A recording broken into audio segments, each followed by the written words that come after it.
What's up guys, it's Joel from JS Detailing, here to introduce another new project we got in the shop, a beautiful 2024 Turbo Blue RS3.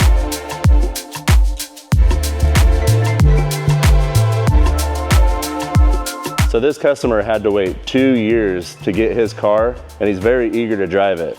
But his first stop was here at JS Detailing, so we can cover the whole thing in paint protection film. To round off protection on this brand new car, we're going to add Exoshield, which is a windshield protection film.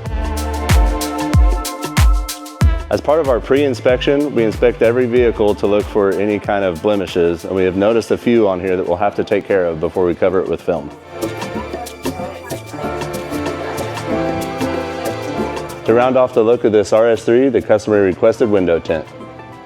So at that point, we'll hand it over to Logan at Freedom Tint, where the customer can get their desired film.